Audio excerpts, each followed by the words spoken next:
కర్ణాటక రాజకీయాలు ఊహించని మలుపు తిరిగాయి. త్వరలో పీసీసీ అధ్యక్ష పదవి నుంచి తప్పుకుంటా అని ప్రకటించారు డీకే శివకుమార్. పీసీసీ పదవి కోసం సిద్ధరామయ్య వర్గీయులు డిమాండ్ చేస్తున్న వేళ డీకే ప్రకటనకు ప్రాధాన్యం సంతరించుకుంది. త్వరలో సిద్ధరామయ్య స్థానంలో డీకే సీఎం పగ్గాలు చేపడతారని ఊహాగానాలు వినిపిస్తున్నాయి. కర్ణాటక కాంగ్రెస్ లో ఆధిపత్య పోరు కొనసాగుతుంది.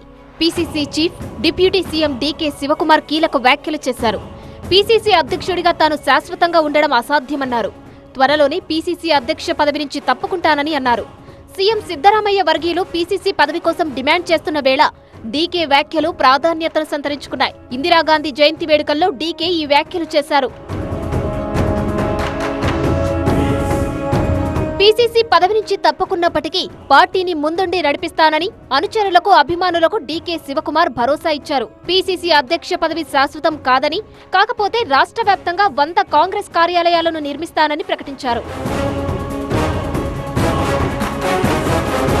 అయితే డీకే స్టేట్మెంట్ ను ఆయన అభిమానులు వ్యతిరేకించారు. ఇప్పటికీ తాను 5.5 ఏళ్లు పీసీసీ అధ్యక్షుడిగా ఉన్నానని, వచ్చే ఏడాది మార్చి నాటికి 6 ఏళ్లు పూర్తవుతాయన్నారు డీకే శివకుమార్. ఇతరులకు అవకాశం దక్కాలని కూడా ఆయన చెప్పారు. మార్చి 2020 నుంచి పీసీసీ అధ్యక్ష పదవిలో ఉన్నారు డీకే శివకుమాರ್.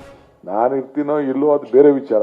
ಬಟ್ 100 ಕಚೇರಿ ಯಾರು ನನ್ನ ಕಾಲದಲ್ಲಿ ಮಾಡಿ ಹೋಗ್ಬೇಕು ಅನ್ನೋ ದೃಷ್ಟಿಯಿಂದ ನಾವು ಪರ್ಮನೆಂಟ್ ಆಗಿ ಇರಕ್ ಆಗಲ್ಲ. I am telling you, already 5 ವರ್ಷ ಆಗಿದೆ. ಇನ್ನು ಮಾರ್ಚ್ ಬಂತು ಅಂದ್ರೆ 6 ವರ್ಷ ಆಗ್ತದೆ. ಬೇರೆಯವ್ರಿಗೆ ಅವಕಾಶ ಮಾಡಿಕೊಡ್ಬೇಕು.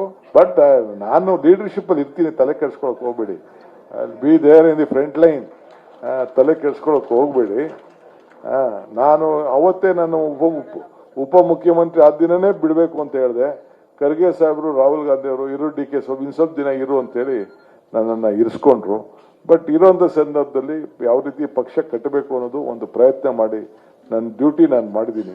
వాస్తవానికి 2023లో డిప్యూటీ సీఎం పదవి చేపట్టినప్పుడే పీసీసీ అధ్యక్ష పదవి నుంచి తప్పుకోవాలని డీకే శివకుమార్ భావించారు. అయితే మల్లికార్జున ఖర్గే, రాహుల్ గాంధీ జోక్యంతో పదవిలో కొనసాగుతున్నారు. 2024 లోక్సభ ఎన్నికల వరకే డీకేను పీసీసీ ప్రెసిడెంట్ గా కొనసాగిస్తామని చెప్పారని, కానీ ఇప్పటికీ కూడా ఆయనే పదవిలో ఉన్నారని సిద్ధరామయ్య వర్గీయులు చెబుతున్నారు. తమ వర్గానికి పీసీసీ అధ్యక్ష పదవి ఇవ్వాలని కోరుతున్నారు. మంత్రి సతీష్ జర్కిహోలీ లేదా ఈశ్వర్ కాంద్రేకు పీసీసీ పదవి ఇస్తారని ప్రచారం జరుగుతోంది.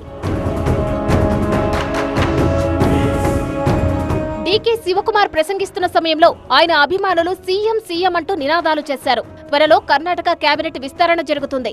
సీఎం మార్పుపై ఊహాగానాలు వినిపిస్తున్నాయి. సిద్ధరామయ్య స్థానంలో డీకే సీఎం పగ్గాలు చేపడతారని జోరుగా ప్రచారం జరుగుతుంది. ఈ నవంబర్లోనే సీఎంగా డీకే ప్రమాణం చేస్తారని ప్రచారము జరిగింది. అయితే సిద్ధరామయ్య వర్గీయులు మాత్రం ఆయనే 5 ఏళ్లు సీఎంగా ఉంటారని చెబుతున్నారు.